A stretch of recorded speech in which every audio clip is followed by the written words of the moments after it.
вечер. В эфире Prime на телеканале АТР. Это прямой эфир, и это время, когда мы обсуждаем наиболее важные для Крыма, Украины и человечества темы и беседуем с наиболее осведомленными людьми. Без долгих предисловий скажу, что сегодня мой гость скайпом из неизвестного мировой общественности места Марк Фейгин, один из самых популярных блогеров, аналитиков, бывший адвокат и так далее. Привет, Марк. Приветствую, Айдар. Рад приветствовать зрителей канала АТР. Всем спасибо и рад участвовать в программе. Спасибо, Марк, что нашел время. Вопросов много, они многие касаются России, за которой мы не так уж сильно наблюдаем в Украине. А ты наблюдаешь, и ты просто как патологоанатом в каком-то смысле. Не знаю, мечтал ли когда-нибудь им стать, но вот при разложении, так сказать, вот приходится анализировать. И у тебя это получается удачно, и поэтому я начну сходу, вообще-то начну с Беларуси.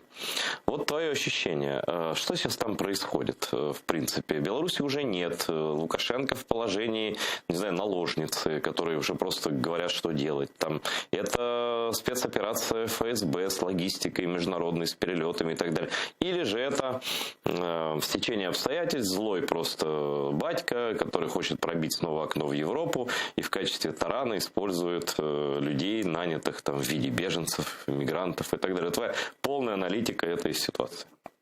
Я уже не раз прибегал к этому тезису. Я не считаю сильно искушенным в политическом расчете Лукашенко, как многие считают его чуть ли не более искушенным, чем Путин. Потому что Путин не имеет этой 25-летнего опыта выживания в условиях, контрастных между Западом, Востоком, Москвой и Брюсселем и так далее. И я считаю, что он подчиняется своей колхозной интуиции, которая ведет его. Зачастую она, кстати, в силу ловкости, она действительно дает ему пронырнуть там, где другой будет утонуть. Да, часто давала. Надо заметить, что за эти годы, он же просто никто не помнит, с какого года он президент, с 94-го командует Беларусь. Да. Это страшно сказать. Это перед ним даже фюрер русский сынок. Вот. Но понимаешь как, это не от ума от его большого и не от даже интуиции. Это скорее от глубокого понимания народа, которым он управляет, потому что он вовремя сумел быть эффективным внутри системы. Вот это очень важно. Представить себе там Лукашенко на нормальных выборах, который конкурирует, вступает в диалог и выступает на дебатах, так же, как и Путин, кстати сказать. Это абсолютно немыслимая вещь. Подобного рода типы, они эффективны только в системах, моносистемах, где уже захватив власть, правдами неправдами, через преемничество или через политическую турбулентность, которая была в Беларуси в тот период, противостояли-то ему, в общем-то, слабаки, прямо скажем, на тех выборах, в которых он победил, и после них он уже никогда больше власть не отдавал. Но, тем не менее, говоря о сегодняшнем дне, я считаю, что архитектура всего, что происходит, она все-таки принадлежит Москве, а не Лукашенко, потому что не то, чтобы он не мог додуматься, ему тяжело было бы реализовать это. Вполне может быть, что и он и сам что-то подобное предложил, но реализовать, привести из Ирака этих курдов-изидов, суметь это все сгруппировать, суметь это все прикрыть, суметь выдать... Да и просто деньги нужны были на реализацию этого плана. В Беларуси не так, чтобы много лишних денег. Чтобы этих всех людей перетащить, организовать, поставить их у границы и, в общем, заставить их действовать так, как они действуют, да, используя их как подручный материал, как опосредованный объект. Все-таки нужна помощь. Нужны люди, которые ему объяснят, как это делается. И ведь что удивительно, он выбрал именно миграционный способ, а он мог другие. Он когда-то говорил, я радиоактивные отходы свалю к границе Литвы, да? Такой сам говорил. Но слушай, это вот как раз, извини, я чуть уточню. Я много раз говорю, что они способны на любые гибридные нападения, включая грязную бомбу. Это же все они прямым текстом говорят. Да. Он сам об этом говорил. Это не то, что мы с тобой сейчас тут придумываем. А он сам говорит, я вот возьму и свалю радиоактивные отходы, и у вас там фон такой будет нормальный в Литве и так далее. Он этого не делал. Но кто сказал, что после того, что произошло, нельзя ожидать какого-то продолжения? Тем более, когда такому провокатору помогают. Потворствуя ему, звоня по 2 раза, якобы уже и деньги какие-то пообещали, 750 тысяч на помощь этим несчастным беженцам и так далее. То есть в такой ситуации он как бы возбуждает, действие Запада возбуждает аппетит его, еще больше агрессивно. Вы поддаетесь на это? Ну так я еще сильнее. Я сейчас еще привезу. Я сейчас с разных сторон границы буду атаковать. Потому что в таких ситуациях единственный способ противостояния – это показать силу. Именно ему, даже не этим беженцам, потому что ты им ничего не покажешь. А вот извините меня, у вас же много рычагов в Европе. Все его чиновники, родственники, деньги. Там писали о том, что у него в Швейцарии активы его сыновей. Ну, опять же, это требует проверки, да, ну что у Запада нет этих ресурсов. Они бы могли одномоментно переключить тумблер, и эти проблемы стали бы для него и для Москвы, стоящим конем, совсем вообще не смешными. Они стали бы настоящими. Ну вы вот так, а мы вот так. Почему этого не делается?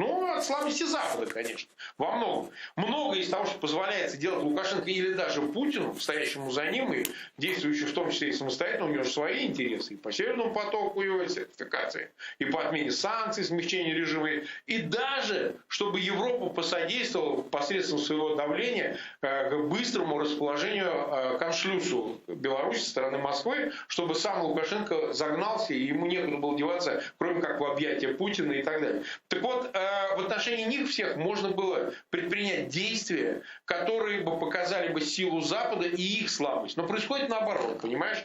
Показывается в основном слабость Запада и последовательность и успех на коротких этих тактических отрезков их проектов, в частности вот этого миграционного. Ну смотри, всякие кризисные ситуации рождают новых героев, да? И еще, на мой взгляд, гибридная война уже идет, она идет со второй чеченской, в разных точках, и просто очаговая такая инфекция появляется русско-мирная в разных видах. Но вот сейчас то, как ответила Польша, да, жестко сказала нет и все. И я думаю, что там немцы уговаривали, про что-нибудь там обещали и так далее. А польское правительство, причем я читал интервью польского премьера Моровецкого в Бильд, он сказал нет. И он как-то их поставил на место, так знаешь, по щекам аккуратно, так по-дружески, да, приходите в сознание. Да? И у Польши сейчас появляется какая-то лидерская роль в противостоянии России, по крайней мере в Европе. Вот Польша, Британия, даже Франция уже начала, знаешь, такие заявления делать. И какое-то протрезвление все-таки началось. Но это я хотел еще следующим вопросом об этом поговорить в связи с дипломатическим скандалом, вот с этой перепиской и так далее. Но я хотел завершить по Беларуси. Не кажется ли тебе, что вот это, конечно, конспирология, и мы с тобой ничего сейчас на эту тему не скажем фактического, что вот вся эта история с выборами, с кандидатами никому неизвестными, с их финансированием, с тем из России, которым не препятствовали, хотя, казалось бы, Лукашенко лучший друг и союзник и так далее, все-таки она завершается вот именно тем аншлюсом, каким примерно мы и прогнозировали, то есть обессиленный, абсолютно импотентный батька становится просто, все больше напоминает куклу, из которой торчит рука Путина. Ты знаешь, действительно это было предсказуемо. Потому что в условиях, в которых оказался Лукашенко, они же созданы были и самой Москвой, да, потому что ряд кандидатов, которые ему противостояли, и сил, которые участвовали в прошлых выборах в прошлом году в Беларуси, конечно, Москва присутствовала. В какой степени решающей или номинальной, можно спорить. Там Бабарика в какой степени, будучи банкиром в системе «Газпрома» и так далее, был связан. Другие кандидаты. Это уже сейчас немножко другое значение имеет. Вот. Так сказать, Запад этому поспособствовал отчасти, но он в тех случаях, когда он вел себя твердо и последовательно, он скорее способствовал шансу, который давался силам прозападным, европейски ориентированным. А когда он демонстрировал слабость, он просто еще больше вталкивал, как это ни странно прозвучит, Лукашенко и Беларусь в объятия Москвы, имперской Москвы. Почему? Потому что он тем самым ослаблял свою поддержку силам, противостоящим внутри самой Беларуси Лукашенко. И сегодня мы имеем, формально президента Тихановскую, которую все принимают в Европе, который с ней разговаривает, но даже Запад, Европа понимает ее слабость. Если бы было бы понимание ее силы, может быть, Меркель даже со всеми претензиями к ней, которые мы знаем, зачем она это делает за несколько недель до ухода своего окончательного, оставь это будущему премьеру. Ну, как бы логично, да, в этом есть логика. Зачем ты это все делаешь? Для чего вся эта активность? Но, тем не менее, даже в этом случае они бы обращались к ней. Она же вот, Тихановская, была в Бонне, в Берлине, я извиняюсь, на Бундестаге, так сказать, присутствовала, ей хлопали, все. Значит, они ее признают президентом, но вопросы решаются Лукашенко. Но, то есть, они даже ее воспринимают как слабую номинальную фигуру.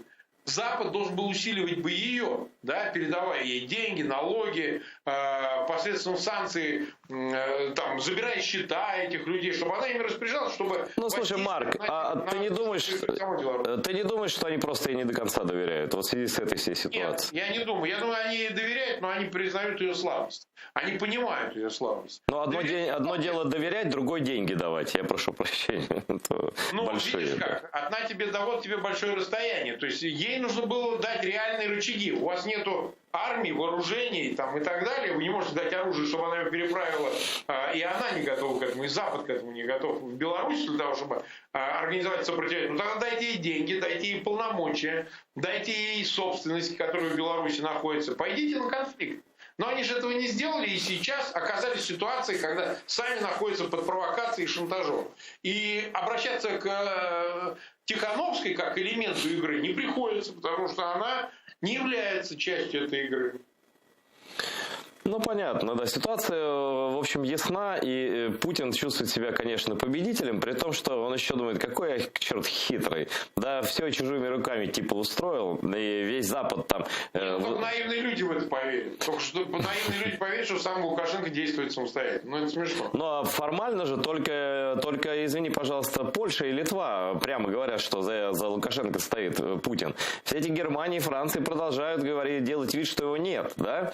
Но они для игры делают, чтобы постоянно к нему апеллировать. Она же сначала позвонила ему, а он сказал, не, вот решай вопросы там. Мы же это слышим, мы это уже видели не раз. Знаешь, такая дурная игра. Вот 20 лет почти она канцлер, и как будто ничего не поняла. Все-таки удивительные люди, да, удивительные. Но я думаю, что Путин такой хороший в этом плане учитель, что он даже самых тупых научит. Вот, например, вместе с своим министром, вот этим ДБЛ Лавровым, значит, они придумали гениальный, конечно, шаг. Какой там креатив Лаврова был или чей-то, опубликовать секретную дипломатическую переписку с министерством, с главами МИД Франции и Германии по поводу нормандского формата. Значит, я не знаю, читал ли это, нет? Читал? Ну, я видел это, да, я пробежал мельком, просто у меня эфиры весь день были, но я понял, о чем речь. Конечно. Да, но там здесь два аспекта. Первый аспект — это просто вот такая свинья за стол называется, потому что МИД Франции и Германии сказали, что так не делают, это против правил и обычаев. Видел реакцию МИД. Да, то есть, а тут у нас аналитики сходятся в том, что для Украины это хорошо, потому что, во-первых, там во вскрытых документах видно, что Франция и Германия, несмотря на свою такую демонстративную типа терпимость к России, они стоят на украинских все-таки позициях по поводу никаких переговоров с Ордло, никаких там вот этих гибридных штучек, на которых Путин настаивает, из-за чего, собственно, минский формат замер абсолютно, да? То есть явно он его тормозит, это уже понятно, что, то есть санкции уже, даже если Минск развалится, санкции не снимут, потому что формально выполняют, что Украина в этом не виноваты. Из этой переписки все это понятно. И второе, что наконец-то до самых глухих сел Парижа, вот этих центральных, где вот это ничего не знают, Министерство иностранных дел и так далее, Франции, может быть, дойдет, что с русскими вот эта крымстатарская старинная поговорка, что не опирайся на воду, не верь московиту, да, вот все-таки он убедит, что... В разных вариантах я ее слышал, да? В разных... Чеченцев тоже что-то подобное. Ну, так и понятно, да. Угу. Ты знаешь, я бы, честно, не закладывался на то, что подобные скандалы, а таких уже было ведь немало. Ну, в данном случае вот теперь дипломатический скандал, да, с обнародованием переписки, что недопустимо абсолютно, ни при каких обстоятельствах, даже воюющие стороны никогда на такое не шли. Почему? Потому что, ты ущерб можешь и себе этим нанести, и другим. И, в общем, закрыть всякую возможность для коммуникации конфиденциальной. Почему? будут с осторожностью теперь переписываться. Но теперь вообще, Марк, теперь вообще как бы Путин подталкивает их к тому, что все действия надо делать публично. Публично, да. А это только в плюс правде, в плюс, потому что ведь такой перепиской можно как-то на что-то намекать, а когда ты боишься так переписываться, ты будешь говорить прямо, а прямо ты будешь говорить в рамках принципов европейских каких-то. Да. Ну, это раз, первый вывод. А второй, смотри, а с другой стороны, а что, не надо было ожидать от Москвы чего-то подобного? Они уже в таких вещах засветились, что, честно говоря, ощущение такое, учитывая МИД, как он себя ведет, это же вообще... Не МИД, это как подразделение пропагандистского... Послушай, это вот сейчас, знаешь, помнишь советский анекдот про прачечную Министерство культуры, да? Да. Вот сейчас прачечная переехала в то здание на Смоленской, если мне память не изменяет площадь. Да. Так как Министерства культуры нет вообще, там просто уже вороны каркают, а прачечная переехала в другой офис, да. Ну вот, поэтому с этой точки зрения ожидать от них чего-то такого нормального было бы абсурдным после всего, что уже последние десятилетия творится. Вот. Какими будут перспективы этого процесса? Как ты спросил, будут ли, соответственно, стороны нормандского формата, Германия, Франция в широком смысле, полагаться в большей степени на публичную и так далее. Вот тут я не уверен. Все равно, несмотря на то, что да, они для себя выводы сделают, но мне кажется, что всегда остаются у Москвы и другие способы воздействия, способы ослабления Запада, площадки для торговли, неважно, газа ли это касается и цен на него, энергообеспечения, касается ли это, значит, мигрантов, или выдумают еще что-нибудь, они все равно продолжат эту бесконечную игру, пока действительно в самом Западе не придут люди, которые смогут повести себя так, как подобное с подобным. Как Эрдоган себя ведет, например, с Путиным. Посмотри вот по очередному обострению армяно-азербайджанского конфликта, апелляции к Москве и ее глухота. Ой, слушай, интересно, мы это как-то не очень анализировали, по крайней мере, я не анализировал. Я прошу вот тебя, раз ты в теме, скажи, что там произошло и происходит, и каким образом с этим связана Россия? Идет обострение очередное на армяно-азербайджанском соприкосновении, потому что Карабах перешел в большую часть под контроль Азербайджана, причем после успешной военной операции, не путем переговоров, не путем какого-то давления, а именно войны, что очень важно. И Кремль это сильно напугал не сам себя Азербайджан, что Азербайджан, а именно роль Турции. Роль Турции во многом была, важнейший, решающий, не возьму сказать, но важнейший. И в технологическом плане, в плане подготовки военнослужащих. Армянская армия всегда была лучше многие десятилетия, чем азербайджанская, независимость с момента до независимости, потому что события начались раньше 91 года, но она всегда была лучше, армяне лучше воевали. И это исчезло, это рассыпалось. Но знаешь почему? А там вот армяне мне говорили, что критикуя свое руководство, да, что в определенный момент просто настолько руководство, уже несколько сменившихся властей, в том числе этот демократ Пашинян, все были уверены, что Россия защитит. Да. Вот, что Россия, вот эту бабчинскую поговорку, что Родина тебя бросит, сынок, они как-то не выучили, забыли, и думали, что, знаешь, все будет нормально, а тут раз, и что-то сломалось. А что вот в этом конкретном случае ты вменяешь России? И в этом вот сейчас, на днях, когда это произошло обострение, погибли вроде бы полтора десятка армянских военнослужащих на вот линии этого соприкосновения, там Армения обратилась к России как члену ДКБ, частью которого она является, что, вообще-то говоря, это ваша прямая обязанность нас защищать. А в трубке длинные гудки, да? Точно так. Россия проигнорировала это обращение. Во-первых, публично она его проигнорировала, а по факту она его проигнорировала тоже, потому что никаких новых действий она не предприняла, ничего она не делала. Возможно, какие-то переговоры идут, может быть, там по линии МИДа о чем-то разговаривать, но никаких военных ответов, никакой военной поддержки Армении оказано не было. Там, кстати, своя история, там сейчас митинги идут, требуют тоже от правительства, чтобы оно что-то делало. Но просто в Армении, в Ереване, это в очередной раз доказывает, что Москва способна бояться.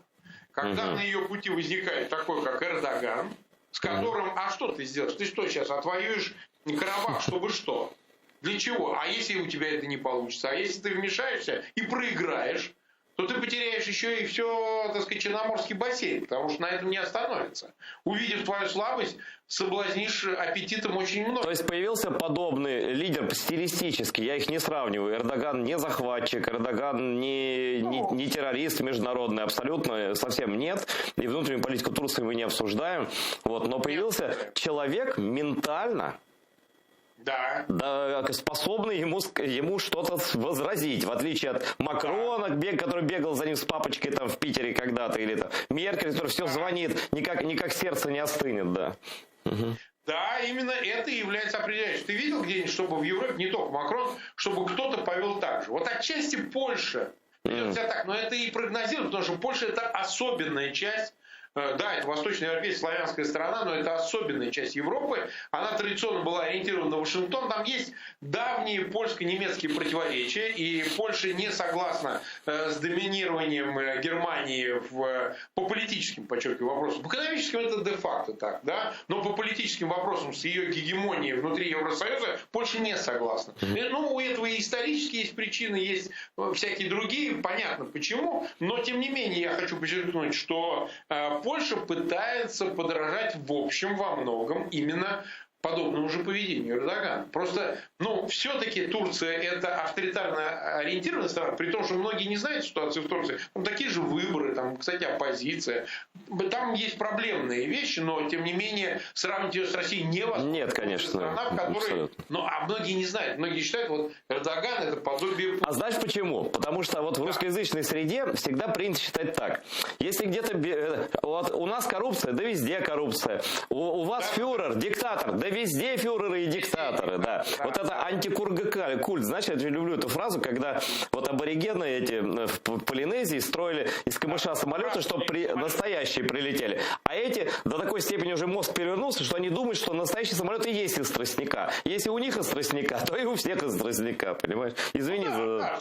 Собственно говоря, вот подобное поведение не сильно заразительно, потому что Эрдоган и в Европе таким считают. Его уподобляет Путину. Если ты посмотришь там передовицы каких-нибудь западных журналов, политических и так далее, изданий, они, в общем, создают этот такой стереотип, что Эрдоган равен Путину. Но бог с ним, это отношения не имеет. Имеет смысл просто в том, что Эрдоган не считает себя ниже Путина. Не считает себя ниже Путина. И он противостоит модель поведения. Вот многие, я думаю, в Польше тоже, приблизительно так и воспринимают ситуацию и готовы следовать этой модели и выступать явно против планов Москвы в союзе с Минском, против того, чтобы нагибать эту Польшу. И вот они отвечают уже без оглядки на Европейский Союз. А скажи, удалось Польше отбиться? Вот на самом деле. Рано пока говорить. Рано. Я думаю, что для нее даже сейчас больше угрозы со стороны не столько вот этих напряжений с мигрантами на границе, сколько со стороны Брюсселя. Со стороны Берлина. Я думаю, еще пока нет, потому что, видимо, идут какие-то сложные переговоры. Кто-то поддерживает Польшу, мы видим эти заявления даже внутри Германии. Некоторые политические представители истеблишмента, там, земли Саксония, там, руководители... потому что близко, они близко уже, они понимают, что дальше что, да. Они, да. Поэтому, конечно, рано еще говорить, но, возможно, дотянут до момента прихода нового правительства в Германии, и бог знает, как оно себя поведет, но, скорее всего, будет на контрасте работать не так, как делала Меркель. Для того, чтобы показать разницу.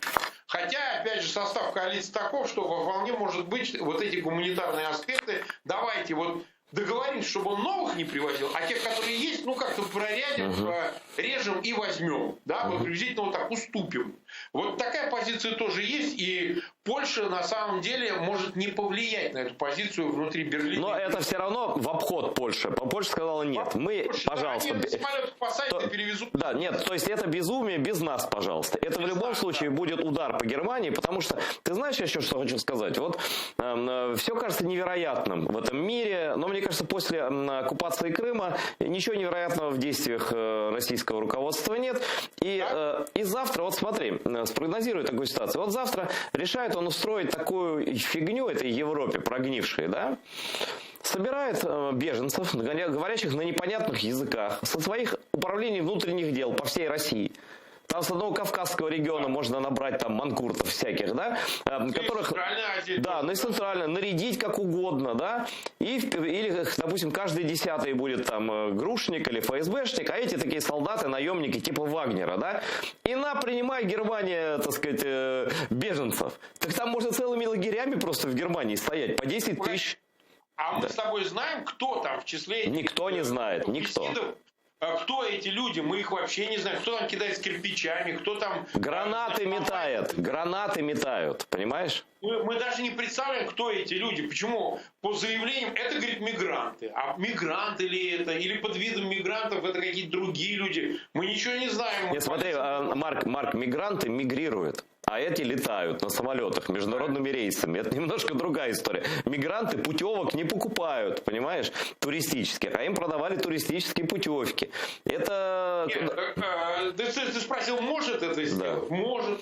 Ну, я думаю, что мы подождем, может быть, когда-то Bellingcat этим займется, потому что вот вся логистика, все вот эти штуки русские не могли не наследить. При их понтах и как 100%. Бы... Да, они везде следы свои оставили, там и кураторов, и приказов, там и все остальное прочее. Но окей, с этим более-менее понятно. Я хочу к другому кейсу перейти. Стрельба по космосу. Знаешь, все в этом мире повторяется в виде фарса. Помнишь, мы с тобой росли, когда все нас пугали, СОИ, Звездные войны, а на самом деле просто Рейган хотел разместить спутниковую систему, ну типа железного купола, которая просто сбивала бы на взлете русские... Лазером, да, атомные ракеты. Шахт ракеты, да. Она была абсолютно защитная. Нам ее подавали, как все, нам конец, и Америка нападет. На самом деле это была просто реакция на возможный запуск ракет. Для их нейтрализации жалко, что не сделали, да? Но вот теперь, значит, русские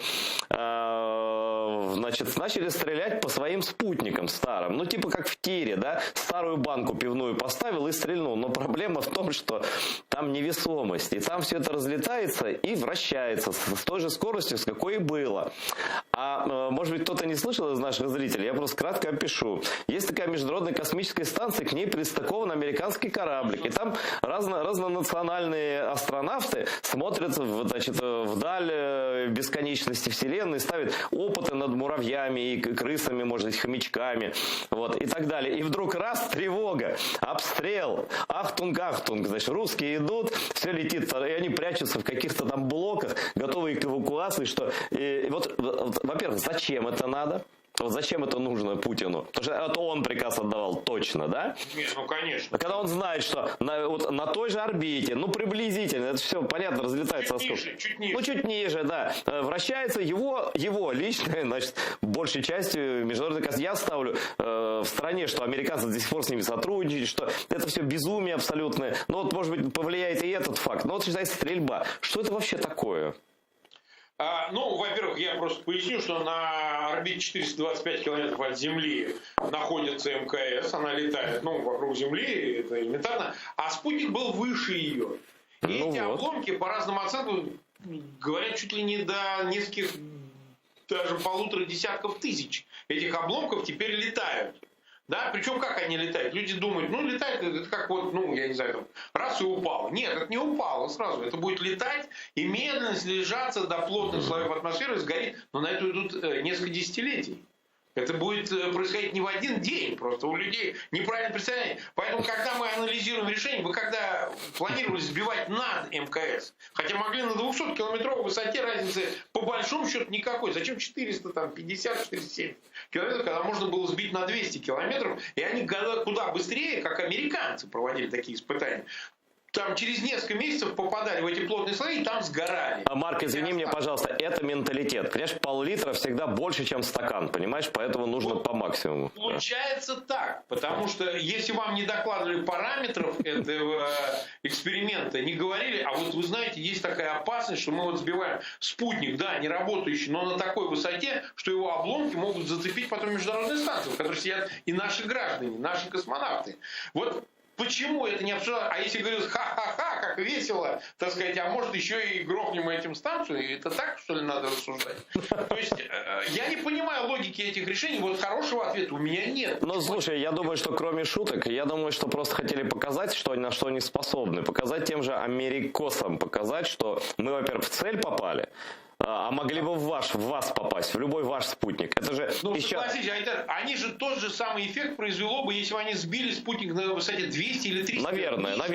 Наверное. Тот же эффект. Смотрите, мы можем попасть, нет проблем. Нахрена вы сбиваете на высоте близкой к 500 километрам, понимая, что этих осколков будет много, а как их может быть мало?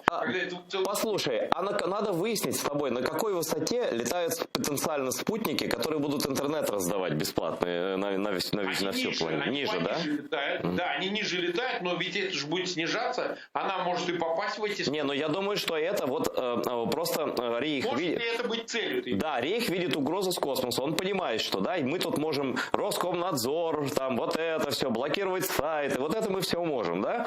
А когда будет вот это количество спутников, сколько там, сотни, да, которые непрерывно... Где-то 1800, по-моему. Окей, будет вот... 12 тысяч, я боюсь. Ну да, да, это чтобы достаточно было для покрытия, да? Тогда... Starlink. Да, какой надзор? Тогда это просто типа не летайте над нами, мы можем сбивать, например. Вот это сигнал на будущее такой.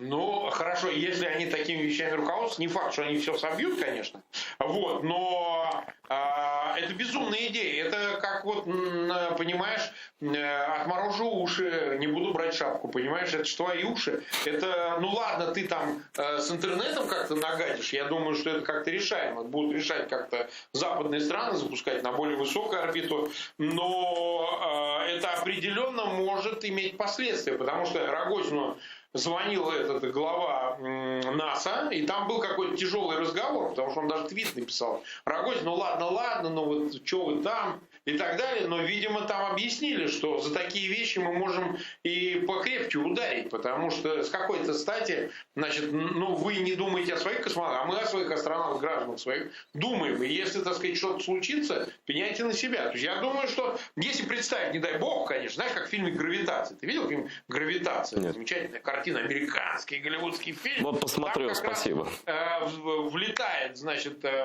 режиссер, по-моему, Иньярриту, я боюсь соврать. Да, те, кто видел, знают фильм, где в главной роли Джордж Клуни и, значит, забыл ее такая, но не важно. Там как раз такая ситуация, что осколки от разорвавшегося взорванного спутника разбивают шаттл американский. Ну, видишь, что русский рейх опережает Голливуд просто в жизнь. Я это сказал, и фильм посмотрели и неправильно поняли, что кино не равно жизни. То есть такими вещами заниматься нельзя, потому что в кино это все в павильонах снимается, а вы слишком буквально поняли идиотизм в космосе. Сначала вы актрису туда посылаете, непонятно зачем, когда можно все снять в павильонах, а потом вы еще и взрываете, значит, спутник. Если они думают, что так они демонстрируют свою технологическую оснащенность, по-моему, они таким образом демонстрируют свой идиотизм. Вот. Ничего другого тут не найдешь. И никаких других объяснений нет. Если бы они сказали, послушайте, мы ошиблись, извините, мы пускали на 200 километров, но пролетело выше, сбило не тот спутник. Ну, хоть какое-то рациональное объяснение, правильно? Для того, чтобы это можно было обсуждать. Ну да, ну все бывает, туда-сюда. А, так сказать, если люди сознательно сбивают на такой высоте спутник, понимая, что его осколки могут зацепить международную станцию, ну ничего кроме идиотизма это не аттестуешь. Вот я не знаю, как это объяснить. Но, а еще это можно объяснить абсолютной распущенностью, развращенностью, безнаказанностью. То есть они смотрят на своего фюрера, предлагают ему любые бредовые идеи. Давайте, типа, от чего, да? Но уже под бравурность вот эту всю. Но все-таки, мне кажется, они немножко стали в последнее время, вот им чувство меры, конечно, никогда не страдали, эти люди, руководящие Россией. Но, мне кажется, совсем они немножко одурели, да, вот с этим, с белорусской историей, с космосом, еще с какими-то вещами, с перепиской дипломатической, да. Все-таки дойдет момент какой-то, когда всем будет, как вот с Гитлером когда-то, да, будет консенсус международный, что с ним и говорить больше все-таки не о чем. Вот, может ли быть такое? Слушай, все возможно. Человеческая история, она основала всякое, понимаешь?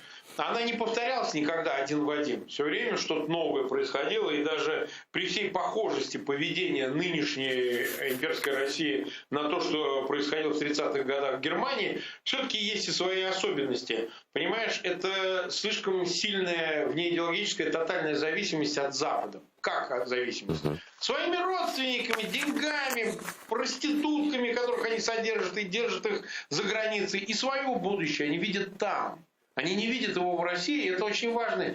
Почему Запад до конца не использует вот этот механизм, рычаг давления? Но, возможно, коррупция здесь играет какую-то свою роль, солидаризация Европы. Но смотри, но с другой стороны, то, о чем ты говоришь, как раз является не гарантией. Гарантии никто не дает, но позволяет предположить, что все-таки Путин не решится на мировую войну тотальную. Да. Возможно. Возможно, потому что... Ну, действительно, Лиза Пескова в Париже. Что, будешь бомбить Париж, что ли, или пускать ракеты туда? Ну, то есть, ну так, буквально. Я вот не абстрактно, а конкретно. То же самое муж, значит, вот этой Воронцовой, его дочь, которая биотехнологией занимается, Фассен Йорит, который гражданин Голландии. Ну, что, на его семью, значит, под Гаагой сбросите бомбу, что ли, значит, и так далее. Бабы еще нарожают. Нарожают. Ну, поэтому я думаю, что... Видимо, Запад оставляет для себя шанс решить проблему Путина, имея вот этот вот в кармане, в отличие от Гитлера, кстати сказать, при Гитлере такого не было, это точно, имея этот рычаг давления и в дальнейшем его прибегнуть к нему в самом крайнем случае. Смотри, Андрей Сидельников из Лондона, русский диссидент, который там давно уже живет, сообщает, вот буквально перед программой, часа за 2. Хорошая новость из Великобритании. В парламент внесен законопроект о лишении гражданства в интересах общества, национальной безопасности и так далее. Если закон будет принят, будем очищать остров от путинских, ну, на букву «Б» тут он написал, подробности там и так далее, и так далее. Вот это не в том направлении движения, о котором ты говоришь?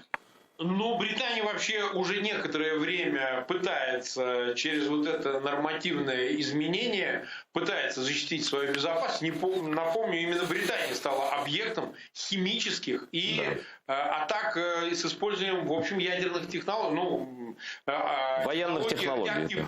Радиоактивных, да. Ну, известная история с Литвиненко, отравлением полонием, и использование новичка в отравлении семьи Скрипалей. И, наверное, какие-то еще происходили истории, которых мы даже с тобой и не знаем. А знает там вот это подразделение, там, как это, совещание Кобра, как оно называется, там, внутренняя информация, наверное, есть, которую даже не обнародуют публично. И, видимо, все-таки у них, как я уже говорил, инструменты эти есть. Потому что если не только принять этот законопроект и утвердить его, дать легальный способ правительству применять его, но и начать его уже, как говорится, акцептовать, да, начать уже делать. Потому что невозможно бесконечно угрожать.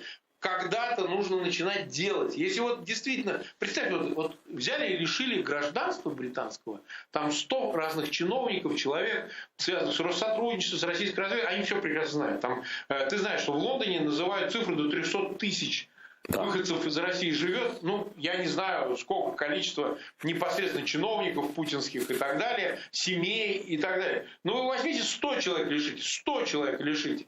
Вот это будет сигнал. А 200 человек лишить, они же о, давайте разговаривать. Ну как же вы так? Ну зачем же вы гражданство-то лишите? Да, то есть, мне кажется, некоторые вещи нужно делать тихо, спокойно и просто ждать, пока закукарекают из-за поребрика. Потому что, ну, иначе никак. Конечно, закукарекают. Понимаешь? Вот дома. Ты знаешь, что огромный дом там у Шувалова, который сейчас банк возглавляет, до этого вице-премьер был. Дом, он собачек вот эти корги возил на самолете. Помнишь? Да. Ну, вы понимаете, у него жена, наверное, британским гражданским, дети, сыновья, в университет учатся, в Итонах всяких и так далее. Но это же известно. Ну, ты слушай, Марк, но если вот Британия до такой степени в свое время расслабилась, что не только собачкам давали уже гражданство, но и Кашину даже, понимаешь? Кашину дали гражданство? Да, он хвастался, что он подданный Королевского Величества, сотрудник Russia Today, радио «Комсомольская правда». До какого маразма может дойти система демократическая, если просто дать ей работать на самотек, да? А это просто циничный мерзавец, который русопят же, он же так... Он живет в Британии. Вот как он присягу давал, да? Я клянусь королеве хранить верность Путину и великой России, да? Да, именно так. А они все на поверку потом, вот эта вот среда, она такая тусовочка ее называют, они же все двуличные до конца. То есть они, вот этот Кашин, он был чуть ли не гуру в 2012 году, я вот участвовал в протестах, защищал Пусера и так далее. Это же были вообще образчики, значит, всего святого, значит, эти люди пишут, ему по голове по личным причинам дали, значит, это изобразили как некую политическую месть Турчака. Ну а сейчас Он из Лондона. Да. Гражданин подданный Ее Величество. За что Ее Величество такой подданный, я не знаю. Прости нас, Елизавета, да? Вот, мы к этому не причастны, да? Но он дает комментарии Russia Today, работает на «Комсомольскую правду». Да нет, это был я, он всю жизнь там у них работал. Ты поверь мне, он начинал с «Идущих вместе», работал, газета «Реакция», в «Известиях» работал, его дети капитана Гранта, вот про грантоедов. Но согласись, что умеют люди устраиваться все-таки. Но это мы говорим только про маленький прыщ, который легко выдавить, а там Абрамовича, там, по сути, не то, что... Я думаю, что нет ни одного русского миллиардера или миллионера, у которого нет дома и вид на жительство или гражданства в Британии. Просто их таких не существует в природе. Да. Абсолютно точно. Все там. И чиновники, и олигархи, и ФСБшники. Все там. Потому что Британия это Мекка. Как когда-то для русской аристократии был Париж, вот Лондон является этой... Но, знаешь, что самое интересное, Марк? Помнишь, что русские-то Париж любили, ну, то еще с пушкинских времен, вся вот эта фигня, война и мир. А русские, вот идеологически, они всегда же ненавидели Британию. Риторика была: главный враг, природный враг, навсегда наш враг. Еще до Америки враг. Англичанка гадит. Ну... А почему же они так любят врагов-то? Вот где тут собака зарыта? Изначальное двуличие. Вся путинская система, все чиновничество, вся бюрократия состоит из таких. Он будет кричать, стучать, орать, что он, значит, за Россию готов отдать жизнь. Тут же, да, вот, сказать, ребенка посылает обучаться в какой-нибудь Оксфорд и так далее. Переводить туда капиталы, скупать акции компании, переводить туда трасты и так далее. Это так было всегда вот, ну, в период путинский, когда деньги появились. Ты знаешь, я понял, что этой стране, в принципе, хана, она не может выжить, эта система, потому что, чтобы строить сталинскую систему, там, такую серьезную, да, годную для войны, серьезной, да, надо все-таки быть Сталином, да, и надо иметь сталинскую элиту, там, много раз расстрелянную, там, прочесанную и так далее. А когда у тебя вот такие вот гаврики, например, у меня один знакомый был, который сейчас пропагандист довольно известный, а в момент вот у него была ломка с либерала, быстренькая такая, в момент Крым наша, он выступил, конечно, за оккупацию Крыма против Украины, и прямо в этот момент у него жена рожала. И, естественно, где же она рожала-то? Вот, ну, вопрос. Конечно же, в Америке. Конечно, они все граждане, все дети, еще раз подчеркну, все дети, всех олигархов, это граждане либо Британии, либо Соединенных Штатов, либо Франции, либо то и другое, третье в одном флаконе. Поэтому, в принципе, разобраться с путинской Россией, ты правильно все говоришь, могут просто миграционные ведомства этих стран, даже не прибегая к публичности. Ты представляешь, какой вой будет стоять? Пример. Мы с тобой его обсуждали, Виксельберга, да? Виксельберга, который, значит, он плачет чуть ли не на коленях, умоляет пустить его в Америке. Вся его семья, вся, дети, жены, какие-то бабки, все граждане США, все граждане. На него наложены санкции, он поехать в Америку не может, он страдает, ужасно страдает, да, значит, постоянно требует ему, значит, отменить эти санкции. Я старый человек, что вы делаете, невозможно, я старый еврей, помогите мне, я должен приехать в Америку, это моя родина, там, все такое прочее. Значит, все капиталы, там, все скуплены, дома какие-то. То есть, по существу, действительно, прижать этих людей, это миграционное ведомство, пара-тройка решений. Вот и все. И тут же начнутся такие страшные пертурбации. И это не значит, что Путина отставить сразу. Но политика Москвы изменится. Но, по крайней мере, знаешь, когда, еще раз, вся твоя элита на Западе, и этот человек не использовать, начиная с грузинской войны, а на самом деле с чеченской, но потом не удивляйтесь, что у вас посреди двора вот такой гриб вырос, да? Почти ядерный, да? Слушай, какое твое мнение по поводу того, что происходит в Грузии сейчас? Если ты следил, конечно, следил. Я слежу внимательно. Ну, я считаю, что судьба Саакашвили это вообще лакмус, вообще говоря. Лакмус, так сказать. В каком смысле? Ну, прежде всего потому, что, на мой взгляд, в какой-то момент, когда он начал голодовку и состояние его здоровья стремительно ухудшилось, я следил за тем, что говорили чиновники грузинские, мне кажется, там какая-то степень цинизма зашкаливает. Но можно все списывать на Бедзину Иванишвили и его связи с Москвой, и вот такую какую-то мелкую месть уже Саакашвили. Но если вы претендуете на европеизированное, вестернизирующееся государство, вы не должны себя так вести, на мой взгляд. Ну, ты знаешь, что он потерял сознание, сейчас он в реанимации, это последний новость. Ну, я думаю, во-первых, он не молодой человек, ему 50 с лишним лет, и любая голодовка такого рода, политика президента бывшего и так далее, ну, он просто наверняка нездоровый человек. Что там у него? Может, подагра, может быть, я не знаю, печень больная. Но, слушай, если начать голодать, как бы... Ну, вообще ничего хорошего быть не может. Да, но я знаю только одного железного человека, это Мустафа Джемилев, который голодал 340 с лишним дней, самую длинную голодовку держал, и его кормили, ну, это зверским образом, через шланг, да, это пытками, да, это пытками считается. Но но если, допустим, мы с тобой голодовку начнем, ну, я думаю, что через месяц мы действительно будем падать без сознания, тут разговора нет. Мы раньше упадем. Раньше, конечно. Нет, ну просто вся эта ситуация ненормальная, я считаю, потому что, ну, если вам так не нравится Саакашвили, нет смысла его сажать, держать 6 лет, как они ему, ну, выкиньте его в Украину и дело с концом. Но они, в конце концов, имеют возможность его депортировать принудительно. Конечно, даже. Украину. Да. Ну, если уж вам так уж не по сердцу его нахождение, ну, в конце концов, а если он умрет, вот действительно, или страшно пострадает, впадет в кому из-за этого всего, там, гликемии или еще что-нибудь, и что, вы что, сильно выиграете? Вы что, вы считаете, что от этого грузинская власть, грузинская политическая среда, она вообще приобретет что-то? Или они считают, что никакой реакции не будет? Это глупость, вот, на мой взгляд, полнейшая. Да, он сумбурно предпринял эту попытку, по-моему, неуклюжую вернуться в Грузию, хотя и очень искреннюю, но достичь дна в этой ситуации, просто дать ему умереть или сильно пострадать, заболеть, чтобы отвалилось что-нибудь внутри. А я видел людей под голодовкой, я защищал таких. Иногда, если это особенно сухая была голодовка, там вообще очень быстро наступает с организмом необратимые последствия. Поэтому, на самом деле, я считаю, что эту ситуацию просто надо разрешить, найти какой-то компромисс, и если уж говорить о Саакашвили, проще его отправить обратно по месту гражданства Украины.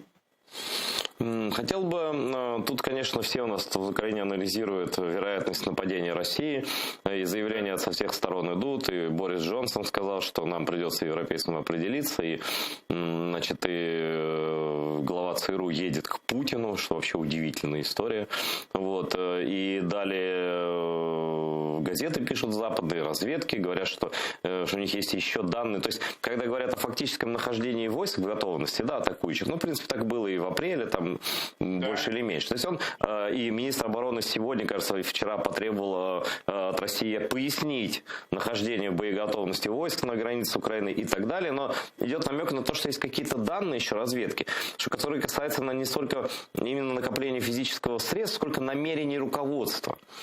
Вот, но намерений Путина, грубо говоря. Конечно, мы сейчас в голову ему не влезем, это никому не под силу. Вот, но вот твое ощущение, твоя чуйка, если так можно сказать, решится ли он на полномасштабное вторжение в Украину, например, да? Да. И если да, то при каких обстоятельствах? Если нет, то при каких обстоятельствах? Вот у нас последние 5 минут программы. Пожалуйста, расскажи свое мнение, очень интересно. Он выжидает, безусловно. Во-первых, те, кто говорят, что он только блефует и никогда не решится, ну, я всегда отношу это к 2014 году, а в 2014 году он решился на... Но мы с этого начали, да, после Крымнаша уже как бы, да. Да, какие гарантии? 7 лет, он воюет в Донбассе и так далее. Поэтому говорить никогда и нулевая вероятность, ну почему? Я считаю, что такое возможно. То есть сама по себе военная операция. Другое дело, ее масштабы. Будет ли она иметь целью, допустим, выйти на административную границу Донецкой и Луганской, например, областей, или же, так сказать, захватить какие-то территории, которые нужны ему стратегически, например, вокруг Крыма, там, Херсон. Но ты знаешь, Марк, даже просто находясь в Украине, я просто его уточню, что если будет оттуда или с Крыма, это уже все равно большая война. Это уже не будет... То есть украинская армия ни на сантиметр сама не отойдет. Это же понятно. Это 2014 год. Да. Они это тоже учитывают. Говорить о том, что они игнорируют и говорят, что украинская армия не представляет для них никакого основания, препятствия для начала такой операции, это неправда. Он начнет операцию только в одном единственном случае. Вот это главное исчерпывающее. Если он будет 100% уверен в успешном результате, пусть даже локальном результате, что он этим чего-то добьется хотя бы политически. Потому что он не может проиграть. В случае проигрыша он понимает, что накинутся все, и внутренние враги, и внешние, и вся... Ну, то есть у Путина нет права на ошибку. Он как минер, как сапер. Нет. Да. И это у него право на ошибку, потому что последствием может быть возобновление там действий на границе с Крымом. Украинская армия может быть сильно мотивированная, так сказать, возьмет и ударит по какому-то участку. Не по всему Крыму, а где-то, например. Или в Донбассе, например, перейдет наступление, захватит какие-то территории, воодушевленные таким... Не захватит, а освободит. Ты в украинском... Да, ну, имеется в виду... Да, я понимаю, да. Линию разграничения передвинет. А это же тоже будет расцениваться как... Вы знаете, какая реакция была на исполнение Байрактара? А почему? А что такого? Но вы такая великая держава. У вас свои беспилотники чугунные летают, как они там называются, вот да? как раз не летают. Вот как да что ж такое? Российские не летают. А что, они тяжелее воздуха, да?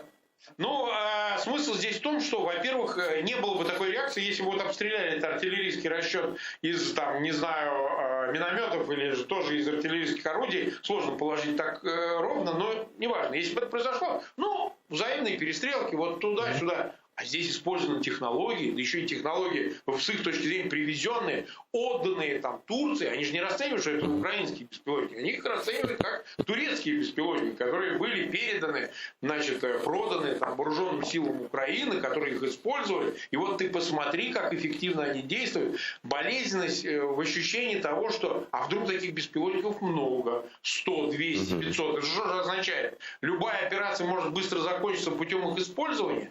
Но вот это очень сильно напрягает, что технологическое преимущество, оно очевидное, оно не абстрактное, оно реальное. И у них хорошего средства противодействия. Вот спутник они сбить могут, а ППЛА сложно сбить. Он маленький, понимаешь? Поэтому, соответственно, реакция именно на это. Прежде всего на это, на возможности технологические, которые перекрывают, как это, мамки новых нарожает, как ты сказал. Ты можешь иметь перевес в численной силе, но если Украина получит современные виды вооружения, это от Турции, а если от Америки получит еще более современные, а там гораздо более эффективные средства есть, то что тогда? Значит, этот вопрос закрывается навсегда. Возможность начала военной операции. Но все-таки вернемся. Вот в данный момент ты все-таки склонен думать, что он будет продолжать шантаж гибридный пока. Выжидать, да. Он пока будет выжидать и продолжать шантаж. Он хочет добиться от Соединенных Штатов. И, к сожалению, местами Соединенные Штаты, администрация Байдена ведется на этот шантаж. Ведется на этот шантаж, потому что и приезд Бернса в Москву, главы ЦРУ, и, в общем, визит Нуланд, в отличие от визита Ллойда Остина, министра обороны, в Киев и в Тбилиси, все-таки это скорее попытка администрации США предупредить любые военные развития ситуации. И даже в ущерб каким-то своим интересам. Я бы не исключал этого. Пока будет вот это ощущение, что проще встретиться с Путиным, нежели начаться войне, вот это будет продолжаться, потому что это же очень выгодный шантаж. Весной он, значит, передислоцировал, получил встречу в Женеве 16 июня. Тут он передислоцирует, говорит о новой встрече с Байденом, двусторонней, значит, новом саммите. Понимаешь как? Ну смотри, но это один раз Байдену это как-то с трудом простили даже внутри страны, хотя у него там проблемы. Но если он второй раз на шантаж поддастся Путину, ну как-то несерьезно. Вот ты вот можешь сказать, поведется он на это или нет? Нет, конечно, потому что я знаю, что в окружении Байдена есть такие господа, о которых я давно говорю, как Джон Керри, который сдался бы Путину. Даже если бы Путин об этом не просил бы, он просто сам бы пришел и сдался. Да. Точно так. Ну там есть и другие, как оказывается, мы только о Керри думали, а там и с Салливаном не все просто, там масса всяких проблем. Но, знаешь, программа наша, к сожалению, это подошла к концу. Мы будем, как только можем, приглашать Марка, потому что всегда с ним интересно разговаривать. А наша публика тебя любит. Вот. Спасибо большое, что включился. Всего вам доброго, да. И вам всего доброго. Зрителям канала АТР. Ну, я надеюсь, что вам было интересно. И если вам интересно смотреть АТР, если мы работаем так, как вы считаете нужным, то я прошу вас становиться нашими донорами через сайт Patreon. Это безопасно, это можно из любой точки Крыма, оккупированного, из любой точки мира подписаться и стать нашим постоянным помощником, независимо от объема этих донатов. А сам факт того, что вы с нами, дает нам сил бороться дальше. Вот и все. Всего доброго, смотрите АТР.